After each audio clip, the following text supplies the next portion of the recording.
'Tis the season of vampires. We got Vampire the Masquerade Blood Hunt, Vampire the Masquerade the Black Parade, or whatever it's called, the RPG coming out, same company. Then we have V Rising that just recently launched in early access. I had some time to spend a few hours with the game, and these are my thoughts on it. So, starting off, you start off with your character creation. It's pretty interesting. It's not really a lot to go on, but it does give you some ability to make your character unique and your own.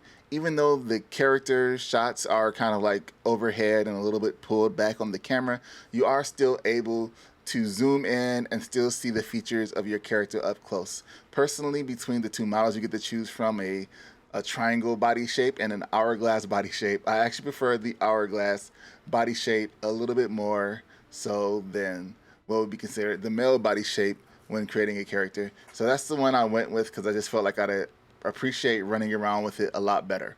After you go into there, you start off in this like graveyard where you wake up, and this is kind of like where the built-in tutorial starts. Now, this built-in tutorial is just done really through quests. It doesn't really tell you what to click on or what to do or what buttons to press. It's just saying, hey, do this and that to kind of get you used to the systems of the game itself. And so it's not going to be like, I think it just tells you like WSAD to run. But other than that, it doesn't go far into like pressing what key does, opens up your inventory and where you can find crafting at, which is something I think if they were to do a tutorial, they could add those little bits in just to help out a little bit more for those new people. But it's not really hard to kind of grasp the concept of going into your inventory. But this is also where your character screen is where you're doing crafting. So one of the first things they want you to do is grab some bones and craft a bone sword. So it's not hard to find where that is to get the bone sword. It just would have been kind of helpful if they had like some arrows or some highlighted areas to kind of point you in the right direction. That said, you go in there, you create your bone sword, and you go on to your next crafting area to get your like axes and all the other weapons, which are actually tools used to gather, but they can also be used as weapons.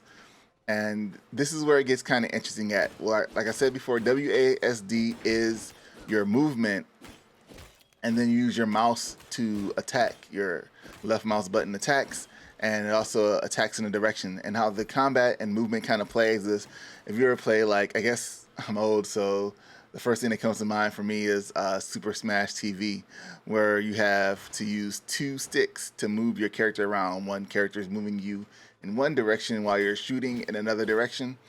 Similar to that, I actually made a small game where it's kind of in that similar vein where you're using your mouse pointer to point in one direction and shoot while you're moving in another direction.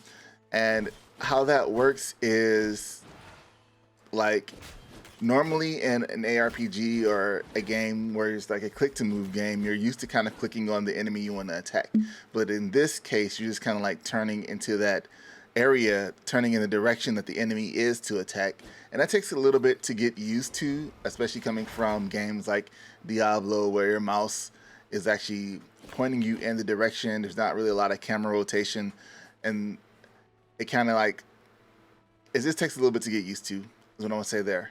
Other than that, though, once you get used to it, it actually makes the combat a lot more fun as far as maneuverability goes, being able to kind of run around, strafe around the enemy and attack them by just kind of keeping your mouse pointer in one location as you move around that mouse pointer, instead of having to like move your mouse all over the map or the screen to do the attacks you want to do.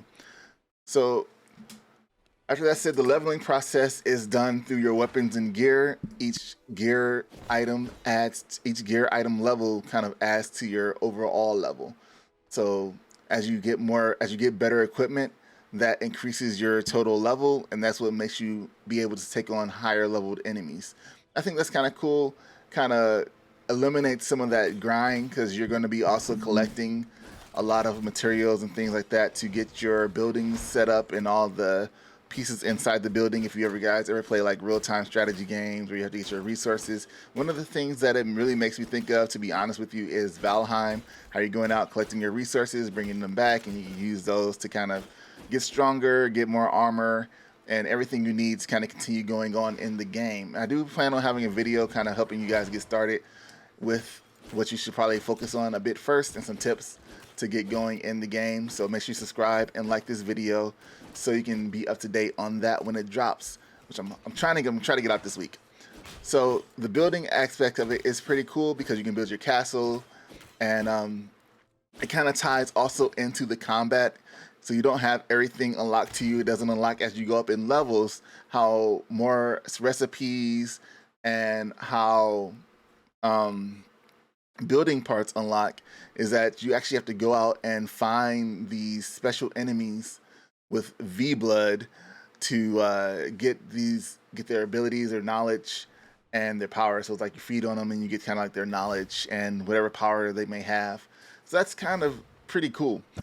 I like that aspect of it. It kind of keeps you engaged in the game, keeps you going after like higher enemies. You can see what you need to level up. You get a crafting station. You kind of see where you need to go. There's stuff all over the map. It's pretty cool. Stuff respawns a bit, days later, in-game days later, or really quick. So that's all neat stuff. When it comes into the servers where it's PvE versus PvP servers, it's a little more lax, right? So the PvE servers is kind of like your more chill, relaxing gameplay mode, where if there's other people on the servers with you, if you're playing on a private server, you actually have time to kind of just like run around. You can help each other out. You can talk in global chat. You can, help build up each other's castles and stuff like that if you want to. If you keep your door closed, people can't just kind of come in and ransack your home. There's no like castle raiding or anything like that. You run by people on the street, they can't kill you out there while you're in the woods. Now, on the other hand, the PvP servers is a little bit more hectic because anybody can attack anybody as long as they're like not in the same clan.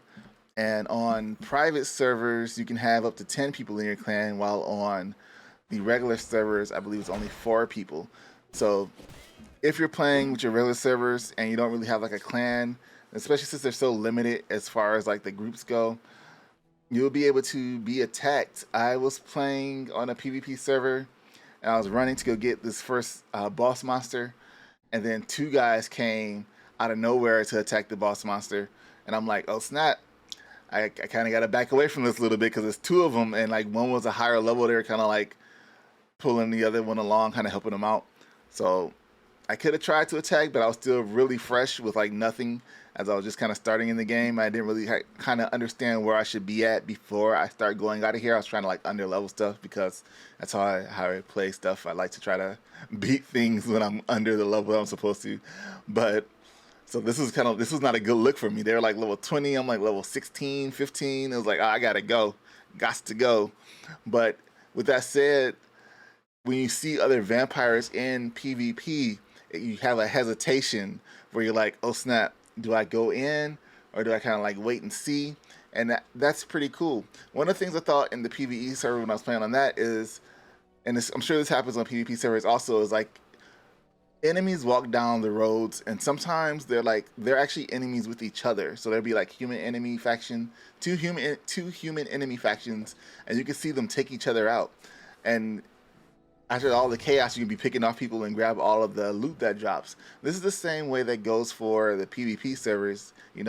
Like if you played any battle royales, if you see anybody like running around, you can take them out or wait till they're kind of low and try to get them that way. And there's some cool aspects to that.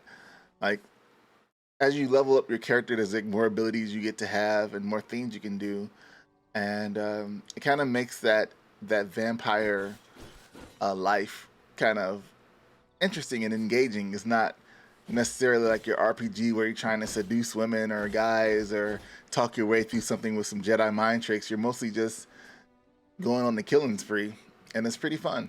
I don't know if you guys ever played the game Postal back in the day, where that's pretty much all you did. So right now the game is in early access. It's $20. I don't know how much it's going to be when it comes out. I would guess a good $30, $29.99 seems like a decent price for it. Where it's at now, there is a update package if you wanted like some DLC, which is just like, I guess, extra costume changes and stuff like that, which I haven't found if there's a wardrobe in the game you can get by buying extra DLC or like what they would call it, a collector's edition, I guess you could look at it as, where it has more content than what comes in the regular edition. Is I think there might be a wardrobe in there if they decide they plan to monetize the game besides just the regular $20. I hope it just opens up to where they actually just have DLC, not necessarily like castle packs or item packs like they have now, where you can just get new rooms or new types of walls or furniture, but actually adding new areas to explore in the game, new loot, and actually, I, w- I wouldn't mind paying, an update fee, like it was $10, something like that. But if it was like a free update, of course, that would be way better. But I'm kind of curious to see where it's going to go. And I know it's really early to be talking about it now, but I feel like I mentioned Valheim earlier. I feel like this game has potential to kind of go on that trajectory that Valheim went on, where it was really popular with a lot of people. Like, it's pretty cool what, even though you can't go into the madness that people were doing when it came to like building the long houses and somebody built like the Millennium Falcon. It doesn't have that Minecraft feel that Valheim had, where you kind of almost build like any crazy thing you want to build with those abilities and things. It still has that gathering build mindset of Valheim, where you have to get all your stuff together. You need to get your workbench and your log cutter and your tanning place. So it's all cool. I appreciate it. I'm having a lot of fun with it. I'll probably play it for a while, as long as the server stays open and as long as until I guess I beat all the bosses. We'll see what the end game looks like. And but right now, my first impressions are it's really fun. I'm really enjoying it. I'm playing on a private server right now, and it's just been chill. So if you guys are wondering about V Rising, if it's worth the $20 or not, definitely I can see a lot of content in it. I barely scratched the surface. I still got wood walls. I do have the ability to just kind of create stone walls now, but I'm just getting there where I can make stone floor and stone walls. But then I got to collect all the stone to do that and put it in the grinder so I can make stone bricks. So I got quite a bit to go before I'm able to really do that. But just because I have that stuff to do and I can feel like I've had a complete experience in the game, I can put my own feeling on what I think the complete experience for the game is for myself without somebody saying this is how you complete the game. I think I can appreciate that a lot more and have a lot more fun with it, running around and doing what I want to do. So with that all said, guys, thanks for watching the video. Like I said, check out V Rising. It's pretty fun. It's not really a waste of $20. I'm glad I spent the $20 on it. Hopefully next I'll be talking about some Evil Dead soon, but I haven't jumped into that yet. And I'm behind, but it's all good. Until next time, guys, like I said, thanks for watching. Peace.